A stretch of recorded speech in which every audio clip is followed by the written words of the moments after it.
This is Dakota News Now. And we've got 5 o'clock here on KSFY. Good afternoon, everyone. I'm Brian Allen. And I'm Kelsey Passel. Thanks for joining us. 223. That is the current death toll in South Dakota as a result of the COVID-19 pandemic. The South Dakota Department of Health today reporting 5 more deaths in connection with the virus. 2 of the victims we know were in their 70s and 3 were over the age of 80. Health officials also reporting 259 new cases today, while the number of active infections dropped below 3,700. Meanwhile, current hospitalizations increased slightly to 211. According to the Department of Health dashboard, nearly half of the state's hospital beds and a third of ICU beds are currently available.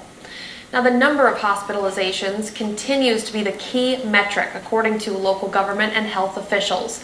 And as that number continues to increase, so do concerns about capacity. Yeah, we want to tell you this is a question we get every day from our group. Miranda Page spoke with doctors at Avera and Sanford about their hospital bed capacities and how they prepare for a possible surge in the number of patients. It is our 5 o'clock top story.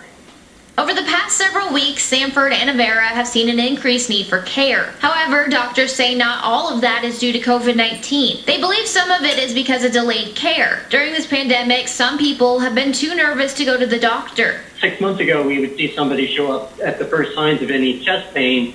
Now they're showing up with full-fledged heart attacks because they waited a day or two. And so then that causes them to stay longer and require more intensive care because they waited that time. Doctors also want people to know if they hear a patient is being transferred, it's not due to a lack of room. As we have facilities throughout this region, we at times may prioritize where can the care best be delivered and try to be thoughtful of that. Avera says COVID hospitalizations make up around 10% of patients across their hospitals. Sanford says it doesn't report COVID numbers for individual facilities, but gives those numbers to the state. When it comes to hospital bed capacity, representatives from both Avera and Sanford say they're confident in the procedures and policies that have been implemented. Certain areas of the hospital that we really focus more for the COVID patients, and that includes things like the air exchanges and just having the proper equipment for the staff to care for the patients. The protocols about things like dexamethasone and how much oxygen to give them and how much fluids to give them have all been established and shared. And so now we've got a lot more ability to care for patients at all 37 of our hospitals. Avera also says it has ICUs and hospital wings they can open up if COVID cases increase throughout the fall. Meanwhile, doctors want people to know there's more to consider than just looking at reported bed capacity numbers, as that can change hour to hour. Dr. Bassel recommends looking at the trends instead. On any given day at 10 a.m., if you ask me that, I say, well, we don't have any beds available, but by 1 p.m., we try to discharge as many people as we can in the mornings, once they get up and the doctor's had a chance to see them. So that will be a totally different answer than in the afternoon. In Sioux Falls, Miranda Page, Dakota News Now. Kelsey, a little bit of a cool breeze blowing through our neck of the woods today. That's right, but it feels great out there. Yeah, the wind is pretty strong, and if you want to feel cool, though, that's going to be tomorrow. I mean, that's going to be a big change tomorrow from what we've had today. I mean, temperatures today in the 70s and low 80s. Tomorrow, and we're talking mainly 60s, maybe some spots only in the 50s. But here's a look at our wind that's coming in right now, and these are sustained winds at the top of the hour at or above 20 miles an hour over many locations, and it's gusting higher than that. 30 miles an hour or greater in a few spots. And so now tomorrow the wind is actually going to be stronger, believe it or not. We can have wind gusts 40 to 50 miles an hour in some areas. Right now, though, we have a nice warm up from yesterday, 70s and 80s. But tomorrow, as I mentioned, we're going to be a lot cooler than this. And we're going to keep that cooler around for a few days. But there is warmer air in our 10-day forecast and beyond. Details coming up just a bit later on. All right, thanks, Phil. Okay. South Dakota remains among the states with the highest rates of new COVID cases per 100,000 people. Mayor Paul Tenhagen addressed the trend this morning on CNN.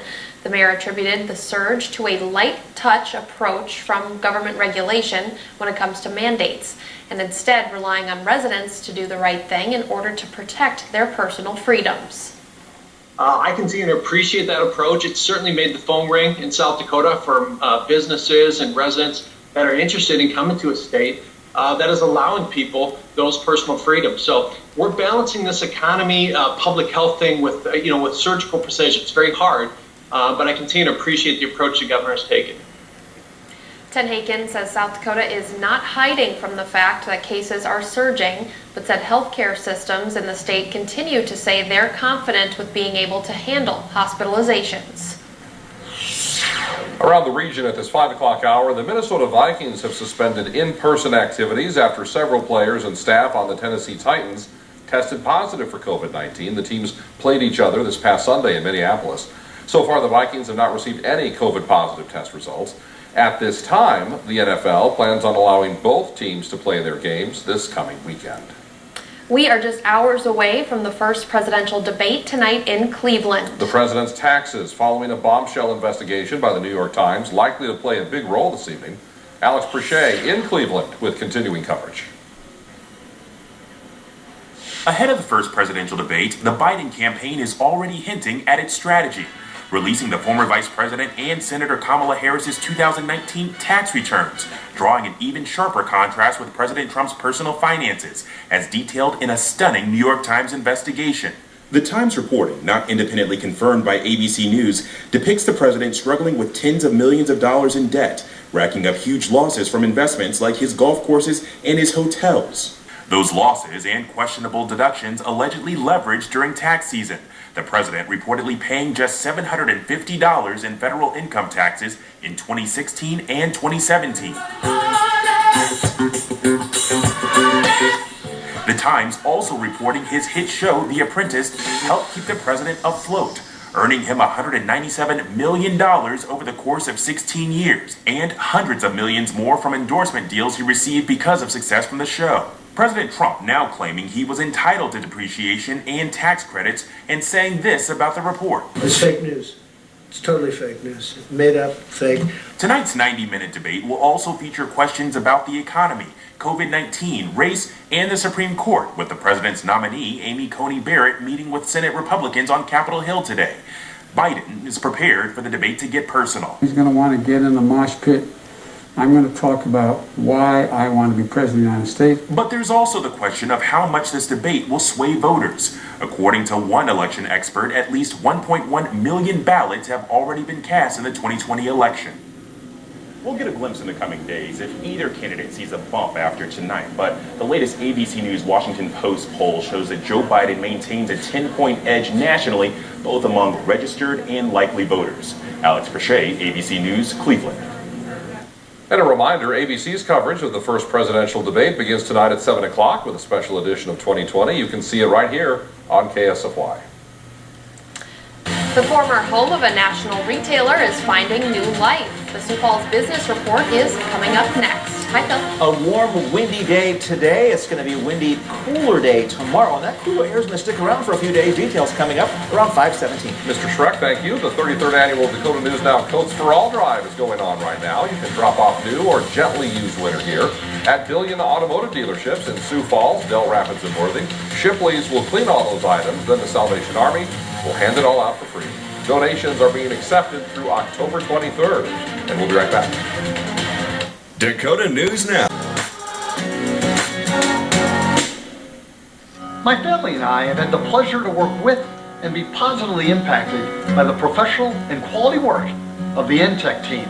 They went above and beyond. I'm confident they will do the same for your business, family, and community. When times are tough, NTech takes on the toughest jobs. From simple carpet cleaning to major water damage restoration, NTech does it all.